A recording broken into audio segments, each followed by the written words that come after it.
Assalamualaikum warahmatullahi wabarakatuh. Bismillahirrahmanirrahim.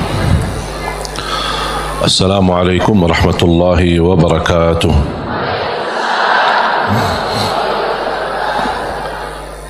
Alhamdulillahi rabbil alamin.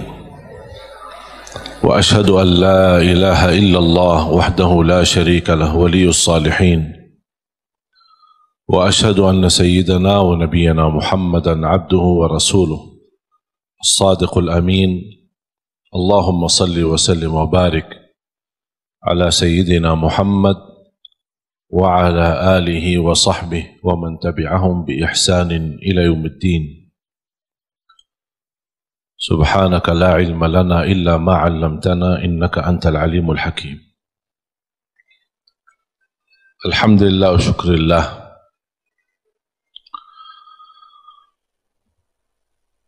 Selalu kita bersyukur kepada Allah Subhanahu wa Ta'ala atas kelimpahan banyak nikmat. Nikmat terbesar nikmat Islam, iman. Nikmat umur, sampai saat ini kita masih bisa beribadah, masih bisa berbuat kebaikan. Dan ini murni karunia dan taufik dari Allah Subhanahu wa Ta'ala. Jangan ada yang merasa diri hebat. Aku lebih baik daripada yang lain. Aku bisa berbuat baik, orang lain tidak bisa. Itu bukan karena kehebatan kita atau kelebihan kita.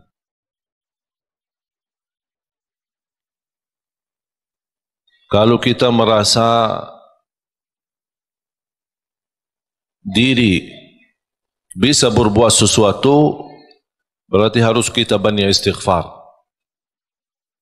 Dan kita kembalikan segala karunia, segala kemampuan, segala ibadah, dan kebaikan yang kita lakukan, kita ingat ini karunia dari Allah Subhanahu wa Ta'ala. Iyyaka na'budu wa iyyaka nasta'in. Hanya kepadamu ya Allah kami beribadah, dan hanya kepadamu ya Allah kami memohon pertolongan. Di antara permohonan dan meminta pertolongan Allah Subhanahu wa Ta'ala adalah hidayah. Ihdinas siratal mustaqim. Hidayah dalam segala hal. Karena hidayah ada dua macam.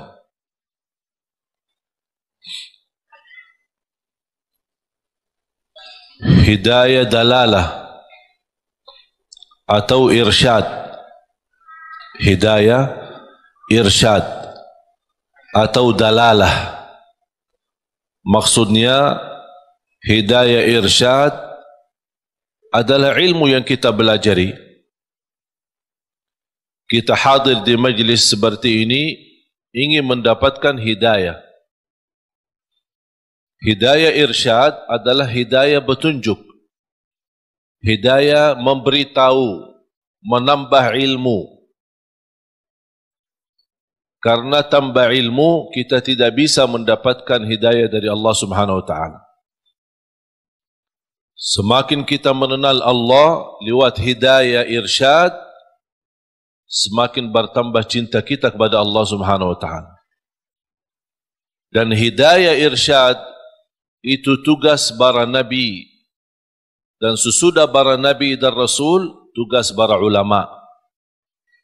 Membagikan hidayah irsyad, menyampaikan, memberitahu mana yang baik buat umat, mana yang tidak baik. Itu hidayah pertama. Termasuk anda sekalian, Bapak Ibu, menghadiri majlis tempat belajar ilmu. Selepas majlis anda kembali, Anda membawa hidayah irsyad. Bisa Anda menyampaikan kepada keluarga yang tidak sempat hadir. Dan alhamdulillah, dengan teknologi sekarang kita bisa berdakwah. Tidak harus kita memiliki ilmu yang banyak untuk berdakwah. Satu kebaikan yang kita belajari, sampaikan kepada yang lain. Kalau kita belum sempurna menamalkannya, barangkali yang kita sudah sampaikan, orang lain bisa menamalkan lebih baik daripada diri kita, kita mendapatkan pahala yang sempurna. Oleh karena itu, buat apa kita berdakwah menyampaikan? Dan saya meyakinkan, ketika saya menyampaikan sesuatu, bukan karena saya lebih baik daripada bapa ibu, tapi saya berharap dari Allah, ya Allah, apa yang saya sampaikan, barangkali ada di antara jamaah yang bisa mengambil dan menjadi lebih baik daripada saya. Itulah yang saya ingin mendapatkan pahalanya.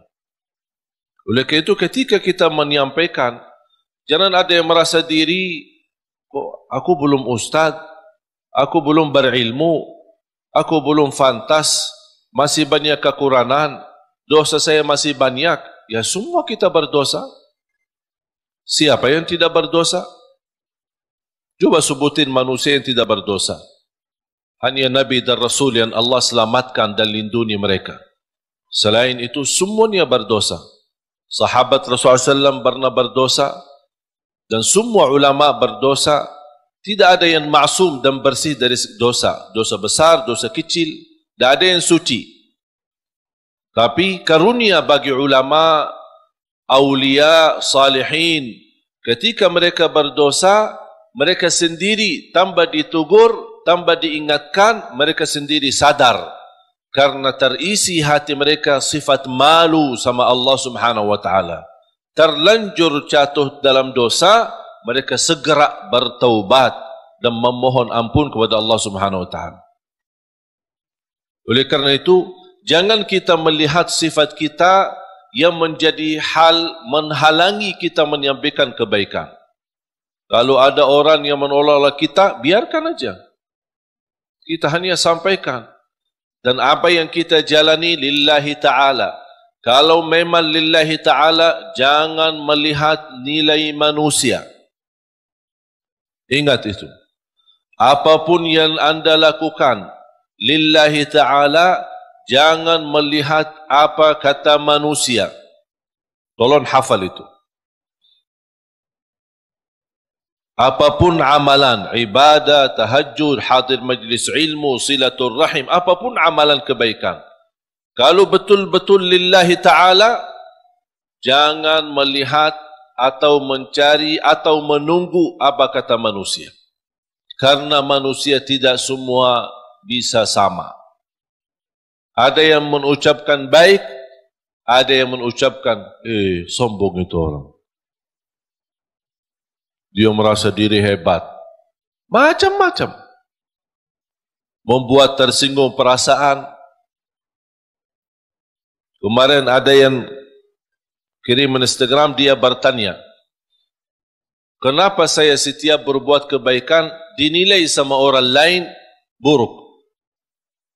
Ini riya, ini apa. Saya bertanya, kamu kerjakan ini lillahi ta'ala bukan? Dia bilang, ya karena Allah. Ya udah, tidak usah lihat apa kata manusia. Biarkan saja.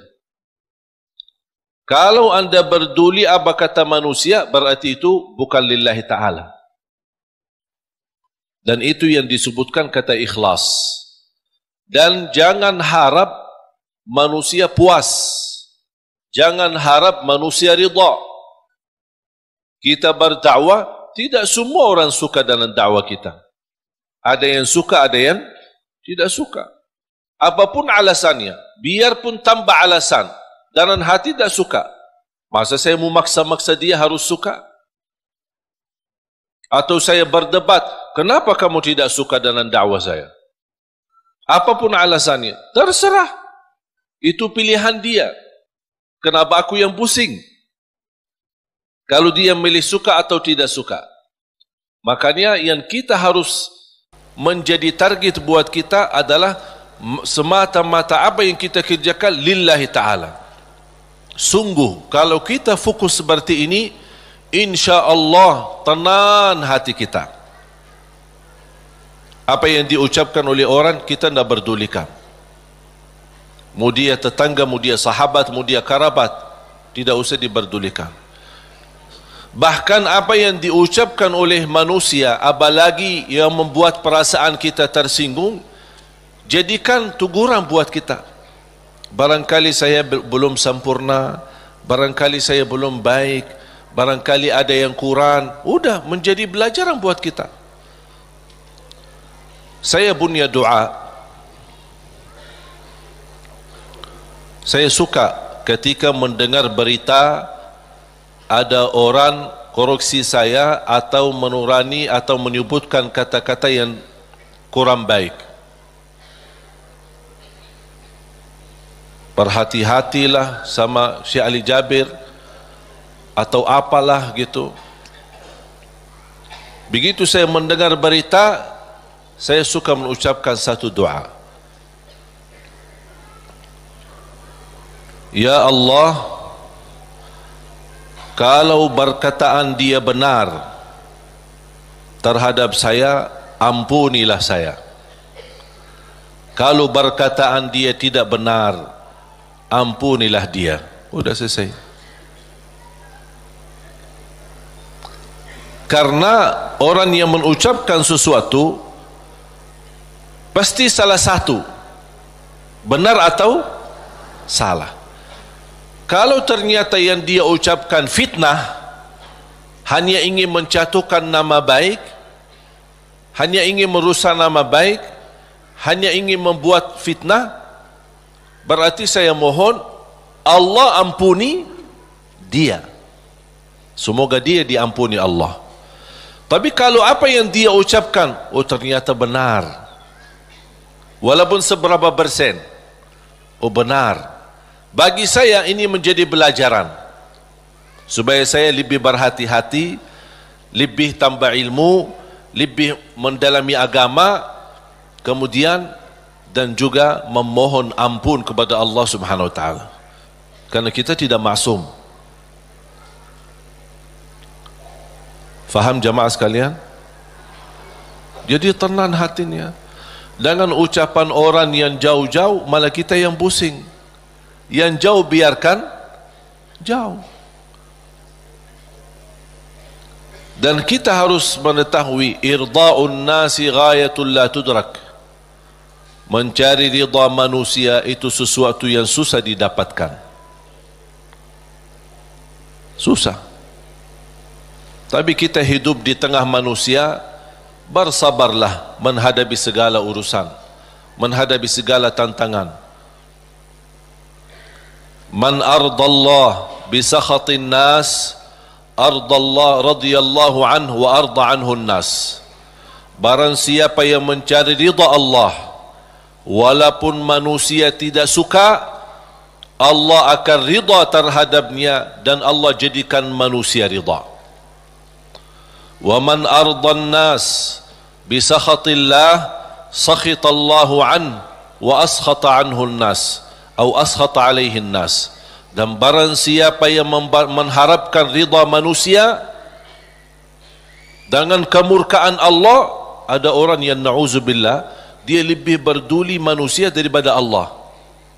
Yang penting manusia suka, yang penting orangnya senang. Kalau Allah, dia tidak berduli. Apa yang akan terjadi, kata Rasulullah SAW, akan Allah murka terhadap dia dan Allah akan jadikan manusia tidak akan ridha terhadapnya. Berarti kuncinya di siapa? Di tangan Allah. Kembali kepada Allah Subhanahu wa taala. Makanya jemaah sekalian, ada satu ibadah bagi saya pribadi seindah ibadah. Indah ibadah, nikmat. Bahkan Rasulullah SAW sebutkan senjata bagi orang mukmin ibadah tersebut. Senjata. doa. Seindah ibadah bagi saya adalah doa. Bahkan orang yang tidak selalu berkenan berdoa kepada Allah, orang itu sombong. Sebagaimana Allah sebutkan di dalam surat Ghafir, surah 40 ayat 60. A'udzu billahi minasy syaithanir rajim. Wa qala rabbukum ud'uni astajib lakum. Innal ladzina yastakbiruna an ibadati sayadkhuluna jahannama dakhirin. Sadaqallahul azim. Wa qala rabbukum ud'uni astajib lakum. Allah memerintahkan kalian untuk berdoa kepadaku, kata Allah, aku akan ijabah. Berarti kalau kita doa, berarti itu kan perintah. Ud'uni, perintah. Allah mengajak kita, memerintahkan kita berdoa. Dan Allah juga menjanjikan, astajib lakum, aku akan ijabah. Saya mengambil kesimpulan dari ayat ini, dan ada ayat yang lain. Saya suka berdoa seperti ini. Ya Allah, aku berdoa memohon kepadamu sesuai perintahmu. Sesuai perintahmu. Karena yang memerintahkan kita doa siapa? Allah. Ya Allah, aku berdoa memohon kepadamu atas perintahmu. Ya Allah, aku mohon diijabah sesuai janjianmu. Bisa enggak hafal doa ini? Nah, ini doa saya ini. Bisa? Itu kalau bahasa Arab namanya ta'wilul Quran. Namanya ta'wil Al-Quran. Mengambil ayat, memahami ayat tersebut dan bisa mengeluarkan doa dari makna daripada ayat itu. Allah memerintahkan kita berdoa dan Allah janji akan terima. Ya Allah, aku berdoa sesuai perintahmu. Karena Allah memerintahkan saya berdoa, aku berdoa. Tapi aku mohon diijabah sesuai janjianmu. Karena sungguh innallaha la yukhliful mi'ad. Allah tidak mengingkari janji. Sebenarnya mengucapkan doa atau melafazkan doa itu kembali kepada kemampuan kita masing-masing. Tidak harus sesuai kata yang saya sampaikan, tapi yang saya harap Bapak Ibu fahami apa yang saya makna, apa yang saya maksud dan ucapkan. Bisa Anda membuat ucapan sendiri yang bisa menjadi tanda hubungan Anda sama Allah Subhanahu wa taala. Karena doa adalah hubungan hamba sama Allah. Ada satu ayat di suratul Baqarah 186. A'udzu billahi minasy syaithanir rajim. Wa idza sa'alaka 'ibadi 'anni fa inni qarib. فإني قريب أجيب دعوة الداع إذا دعان فليستجيبوا لي وليؤمنوا بي لعلهم يرشدون.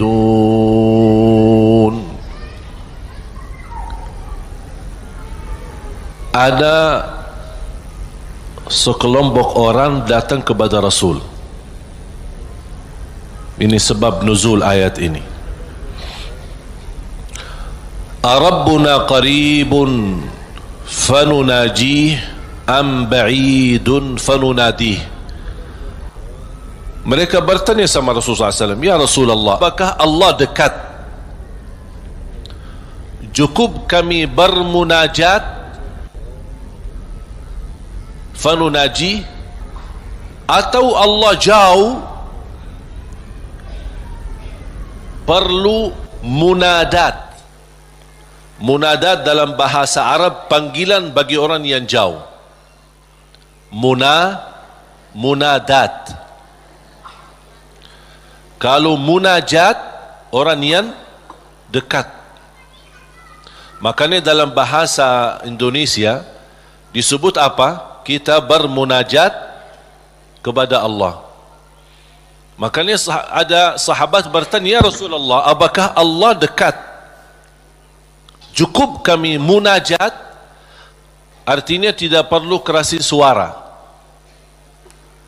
tidak perlu teriak-teriak, karena Allah sudah dekat. Munajat namanya kalau bahasa Arab. Makanya ketika saya mendapatkan kata munajat dalam bahasa Indonesia, ini sebenarnya dari bahasa Arab. Munajat bahasa Indonesia sama munajat dalam bahasa Arab. Tapi punya makna.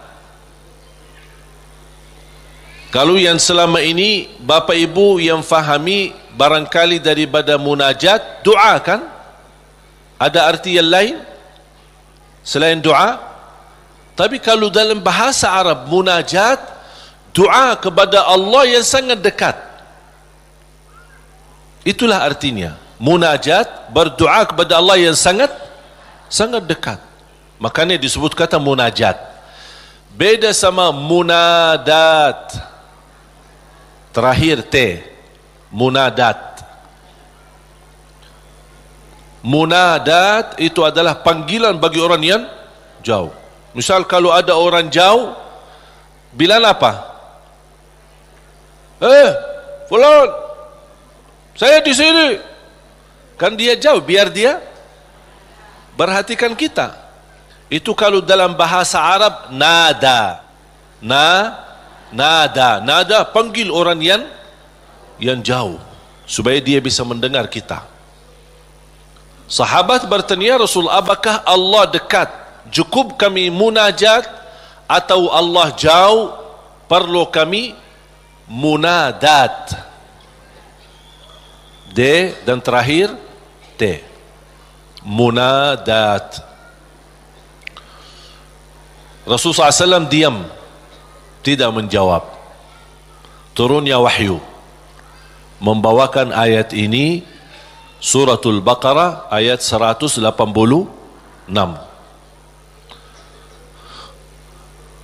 Kata Allah Subhanahu wa taala kepada Nabi Muhammad, kalau ada yang bertanya apakah aku dekat, wa idza sa'alaka ibadi anni, atau jauh, jawablah, fa inni qarib, aku sangat dekat. Fa inni qarib ujibu da'watad da'i idza da'an. Menijabah doa orang yang berdoa. Ini jaminan. Ujibu da'watad da'i idza da'an. Jadi jangan ada bahasa yang berkata doa aku tidak dijabah. Itu salah.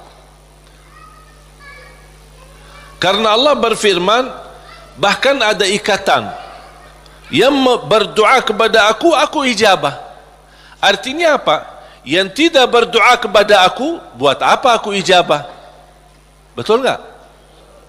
Berarti Allah sudah kaitkan yang berdoa di, yang tidak berdoa tinggal anda milih. Tapi tidak boleh ada bahasa aku berdoa tapi kok kainnya diijabah. Oh, berarti salah kita.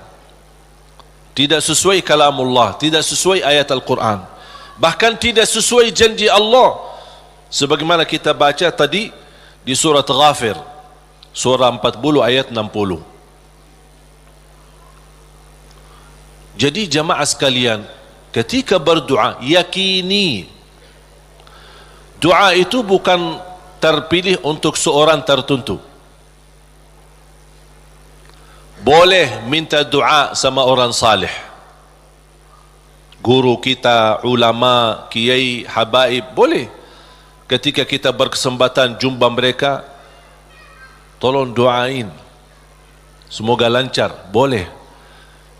Tapi kalau dah ketemu, dah mau berdoa, mau enggak? Ya harus mau.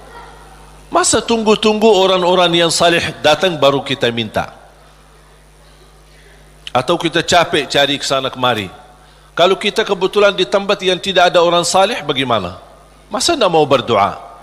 Kalau tidak mau berdoa, itu justru tanda orang sombong.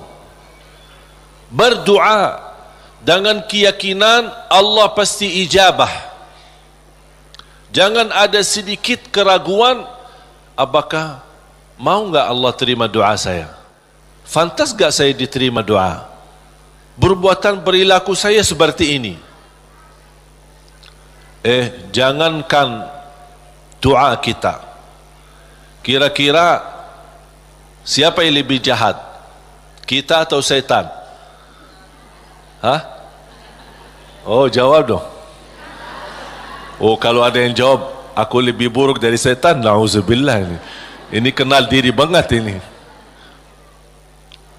Tak ada yang lebih buruk dan jahat daripada setan. Setan pernah berdoa, Allah ijabah doa ini. Apalagi kita. Setan yang sudah namanya seburuk makhluk, yang sudah terancam di masuk neraka, yang sudah berupaya untuk mengajak manusia masuk neraka, pernah berdoa. Tahu enggak doanya apa? Ketika dia menolak perintah Allah bersujud kepada Nabi Adam, Allah usir dia dari rahmannya, dan Allah subhanahu wa ta'ala ancam dia masuk neraka. Apa permintaannya? Dia minta satu, kalau memang seperti ini, ya Allah, mohon panjangkan umur saya sampai hari kiamat.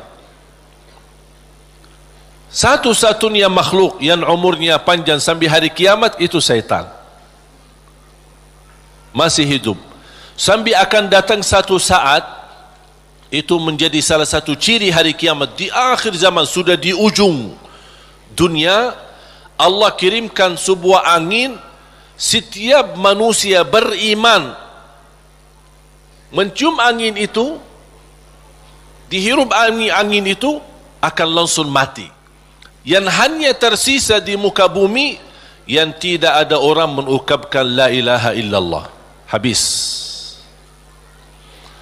Dan mereka sendiri yang nanti yang menjadi seburuk-buruk manusia di muka bumi, yang tidak ada sedikit pun beriman kepada Allah Subhanahu wa ta'ala. Dan mereka yang akan menghadapi proses kejadiannya hari kiamat, sampai mereka mati semua total, baru Allah Subhanahu wa ta'ala memerintahkan malaikat Israfil untuk meniup, dan kemudian keluar suara yang kencang, dan dihidupkan semua manusia kembali, yang baik, yang buruk, yang salih, yang talih, yang beriman, yang tidak beriman, semua akan dihidupkan kembali sama-sama.